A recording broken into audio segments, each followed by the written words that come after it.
Chapter 5. Hermione woke hours before she meant to. Propped up against the headboard, she glanced at the alarm clock, and bright red numbers told her it was far too early to be awake. Moonlight bled through the curtains, and she could make out the outline of Crooks, all the way to his bushy tail in the window-sill. She ought to get as much sleep as possible in case the inside of Draco's home was as messy as the outside. A sigh fell away from her. She certainly wasn't going to get any sleep if he was on her mind. As unlike her as it was to be so interested in a stranger, she found she couldn't help it.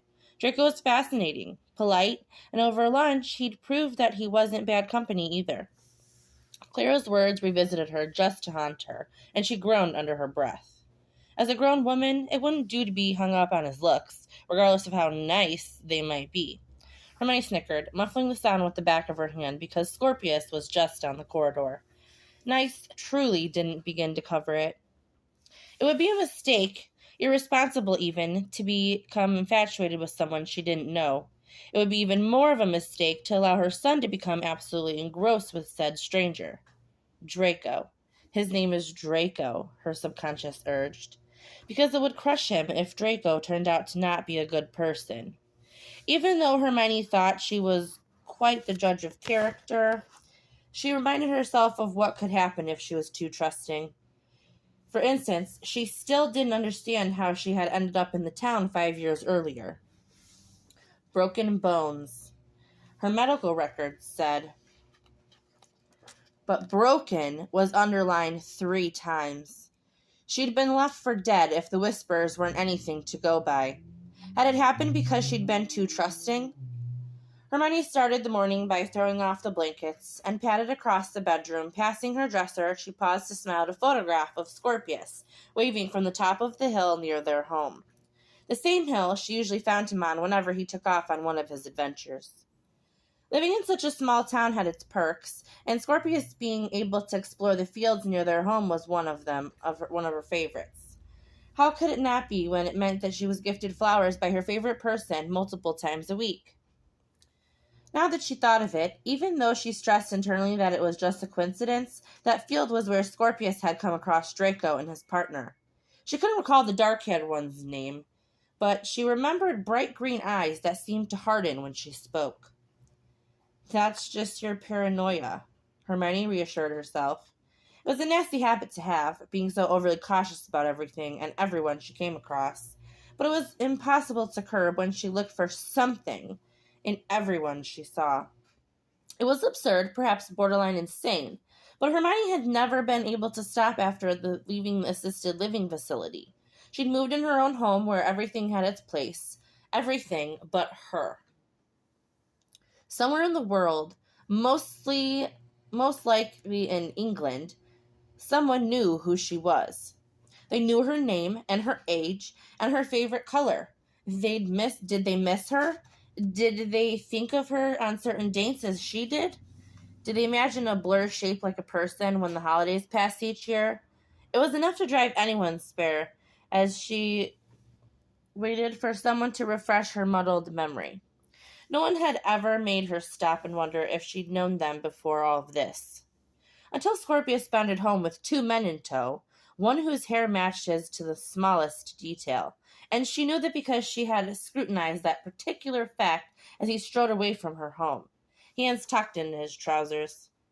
Until she thought as she stepped beneath a steady stream of water, Draco had moved down the street.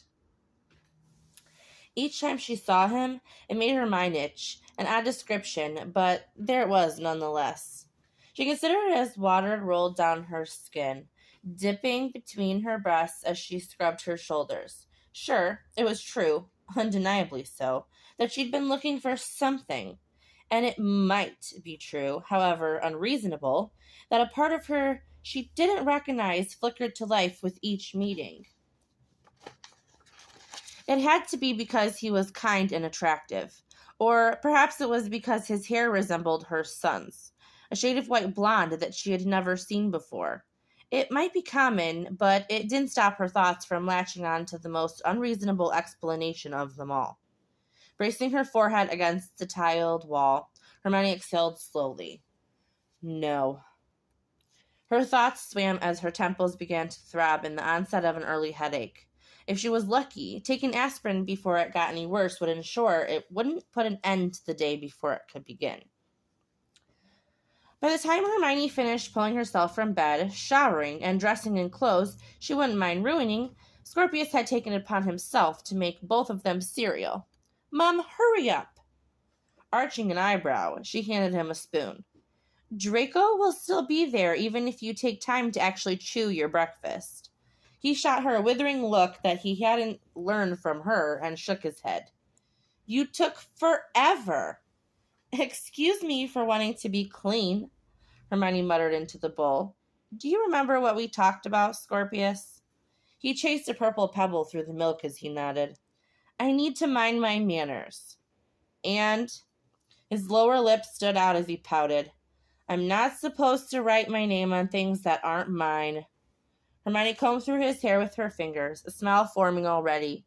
"Thank you. It will be different this time since Draco's inviting us in. But we're still guests, okay?" Scorpius released an exasperated sigh that should have been reserved solely for teenagers, not 5-year-olds on the cusp of 6. 6 in 4 months, thank you," he was always quick to say when asked. "Yes, Mum." She lifted an eyebrow. He turned back to his milk and had the courtesy to wait to roll his eyes until she looked away. Draco met them on the porch, his foot poised comically over the spot where she had fallen through. As he watched her gaze drop to it, a smirk tilted his lips. "It's steady," he called, knocking the toe of his boot against it. "I promise you won't fall through again." She snorted softly, pretending to brush her hair from her face in an attempt to muffle the sound. "That's good. It wasn't much fun the first time. Any hazards on the inside I should know about?" He chewed his lower lip, causing it to turn a flesh pink as he gnawed at it. "There was a pretty wicked spider in the kitchen earlier." Scorpius climbed the steps 2 at a time, stretching his legs as far as they could go while Hermione could only shake her head. "Did you kill it?" "I put him outside." "Him?" Scorpius echoed, craning his head back. "How do you know it was a boy?" The banister was solid behind her back as she rested her weight on it, watching Draco's smirk slip away. "You know, I didn't think to ask him. Would you like to ask him yourself?" Scorpius' eyes shot open in surprise, and he fervently shook his head. "What? No, that's mental." "Scorpius!" Hermione laughed. It was very nice of Draco to put the spider outside instead of killing it. "So you'll start putting them outside?" he challenged, putting his hands on his hips. The image was too close to how she looked, and Hermione was nowhere near ready for that. "You're not going to kill them?" A loud snicker filled the air. "They're more afraid of you than you are of them," Draco offered. Shaking his head, Scorpius said, "I don't know. The spiders never scream like Mummy." "I don't," Hermione shifted. "I don't scream that loudly. But Miss Clara always hears. You beat one with a broom." Her features twisted into a sheepish expression, and Hermione couldn't find her footing to deny the claim. Amusement was plain on Draco's face as he pursed his lips together, trying his best not to laugh. "And did you kill it?" Eventually," Hermione begrudgingly admitted. "It might have taken a bit at first, since all I did was fling the spider across the room." The tip of his tongue slid against the seam of his lips, a movement that was terribly distracting. "That's," he sighed, and laughter was evident in his tone. "I can see how that would be a problem." She nodded. "Right, then. So, if we come across any spiders, you'll take care of them? For payment, since we're helping you tidy up?" "Might be for the best," Draco laughed, pressing his palm flat against the door and letting it swing open. "You can probably understand why I won't be giving you a broom." She rolled her eyes. "I'm resourceful."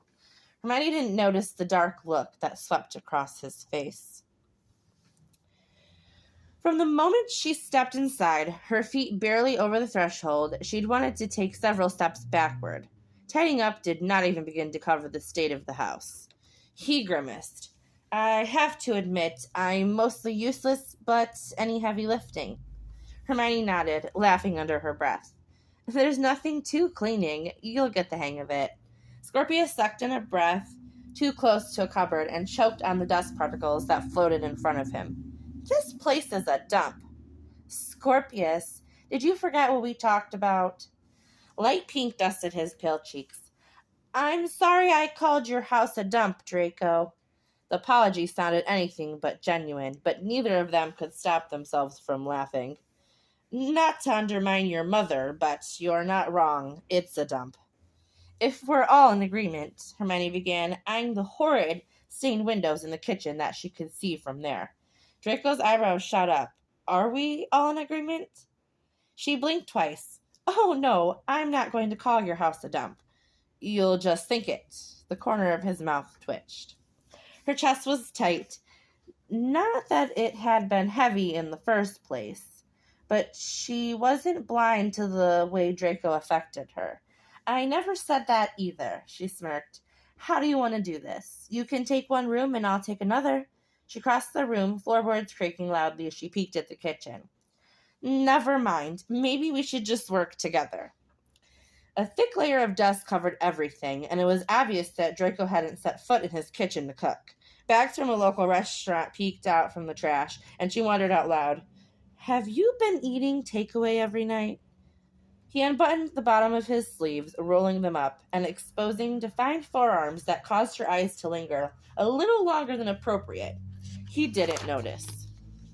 Draco nodded, sliding fingers through his hair while he watched Scorpius. Eager to start, he'd already nicked a rag and started wiping down the counters. He spluttered as dust flew up and pulled the collar of his shirt up over his nose. Well, you fed me once. I haven't gone shopping at all. It's been hectic with work and moving.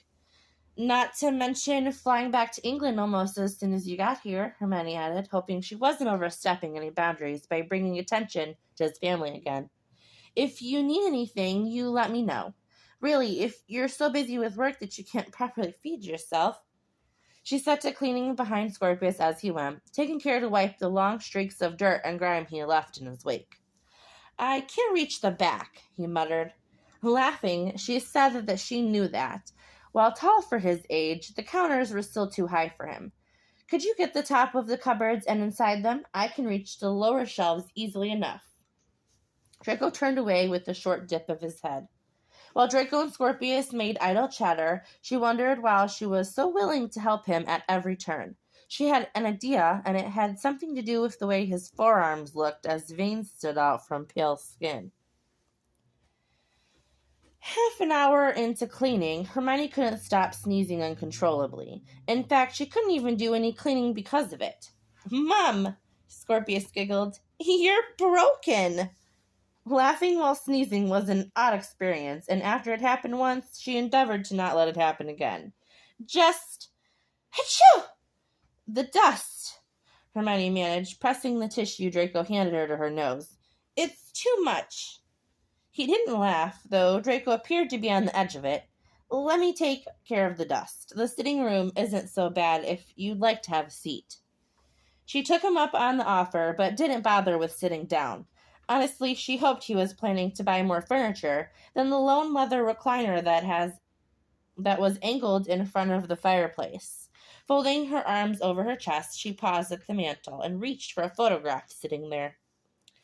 There was a cluster of frames, actually, each more intriguing than the last. She couldn't be so nosy, especially not after she reminded Scorpius more than once that they were guests.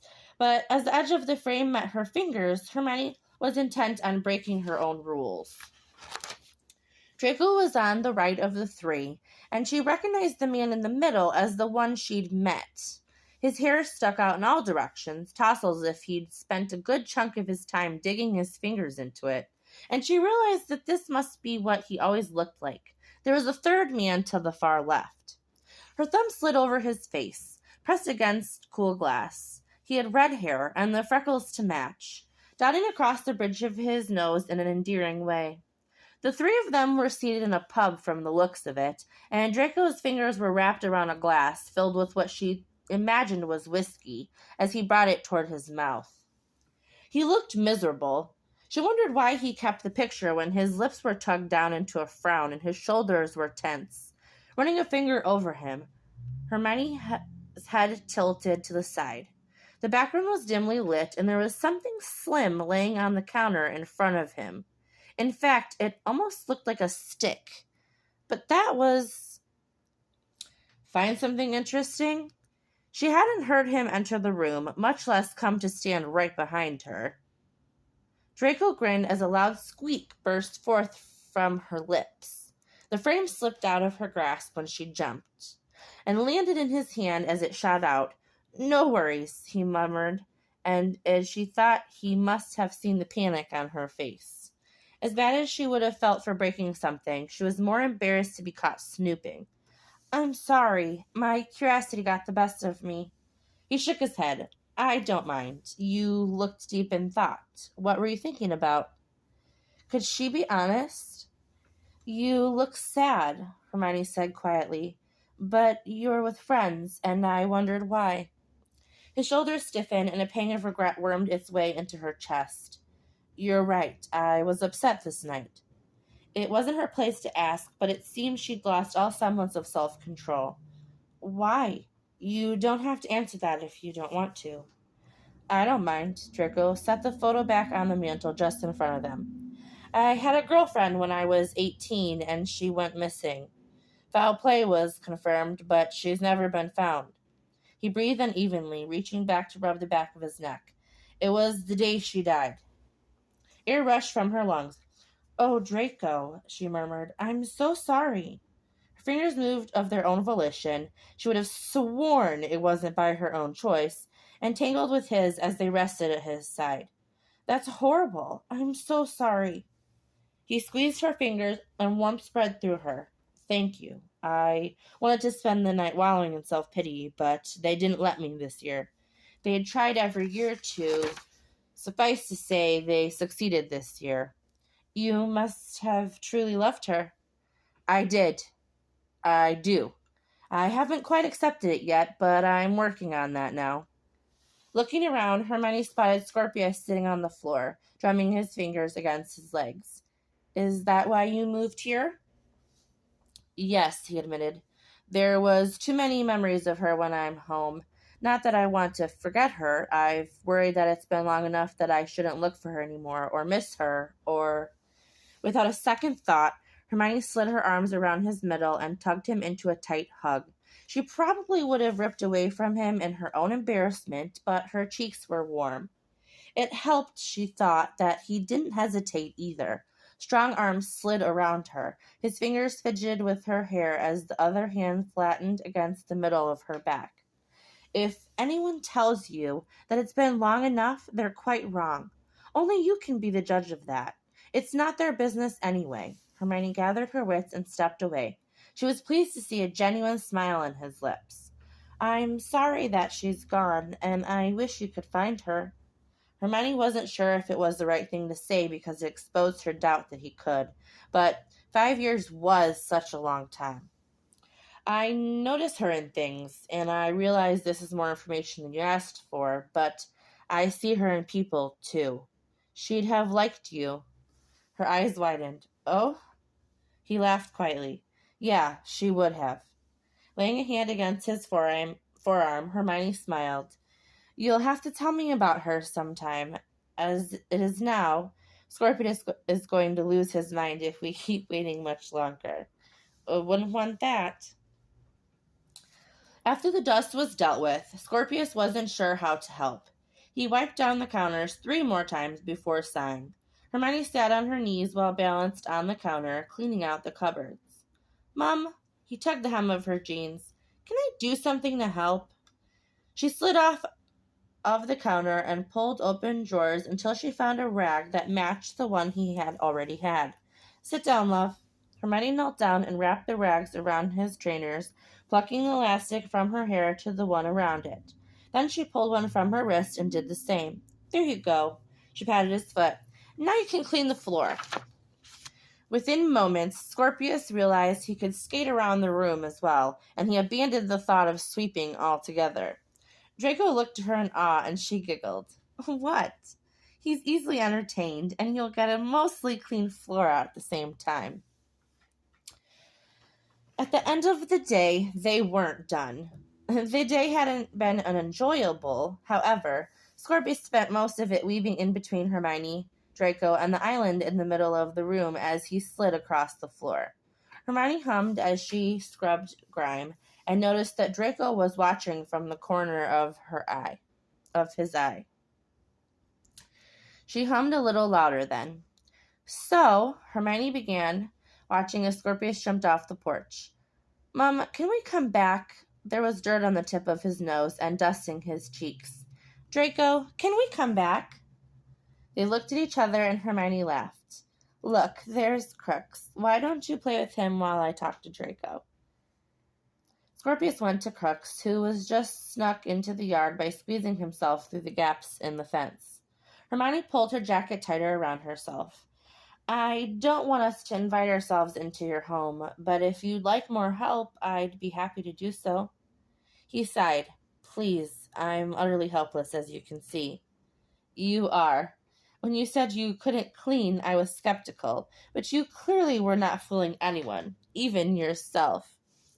Gray eyes brightened, and he snorted. The polite thing to do would have been to reassure me that I'm not nearly as bad as I think. Oh? Hermione pretended to contemplate that, leaning so that the railing braced her back. But lying isn't polite. Draco gaze sharpened.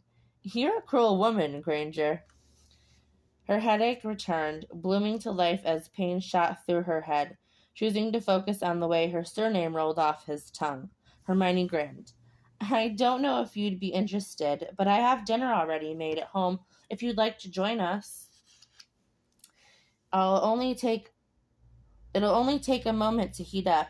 A second passed, not long enough for him to answer, but Hermione added, just so you know, I know the grocery has already closed. That restaurant, too. I'd like that, if you don't mind. Not at all. You're welcome any time. Hermione watched as Crooks trotted up the stairs, tail swishing as he walked between Draco's legs. He hates strangers, she mused, kneeling down to scratch the top of his head and then his belly when he rolled onto his back. Draco shrugged.